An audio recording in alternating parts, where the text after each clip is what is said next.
Ici un lot de 2 lampes ultra plates qui sont fournies avec un long câble d'1,50 m. Elles intègrent une télécommande et elles ont plusieurs points forts, nous allons voir. Alors par contre, le seul petit point faible, c'est qu'elles sont livrées sans alimentation, mais on peut les brancher sur n'importe quel port USB ou chargeur de téléphone, de tablette, etc. du moment que c'est du 5 volts. Ça, c'est le premier point. Alors, au niveau des lampes, elles font 40 cm de long sur 4 cm de large. L'épaisseur est de 8 mm, donc elles sont très fines. Alors, un premier gros point fort pour moi, c'est qu'elles s'aimantent. D'accord? Il y a des aimants intégrés. Donc là, par exemple, j'en ai collé une sur la haute. Vous voyez, ça tient tout seul. C'est vraiment bien. Si vous n'avez pas de surface métallique, aucun souci. Elles sont livrées avec des plaques métalliques que l'on peut soit coller avec le double face intégré, soit visser, puisqu'elles sont pré-percées.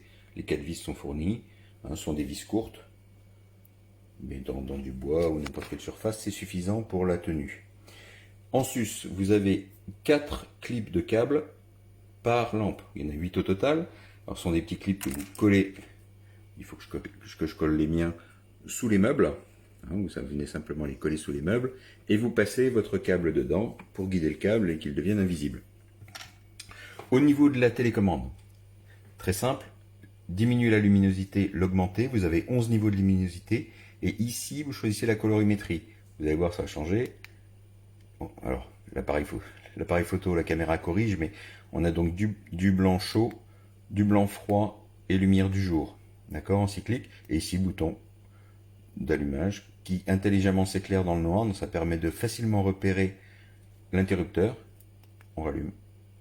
Voilà. Donc franchement, des lampes très sympathiques, faciles à utiliser et qui éclairent très bien. On a une puissance de 600 lumens pour une puissance calculée de 10 watts pour les LED.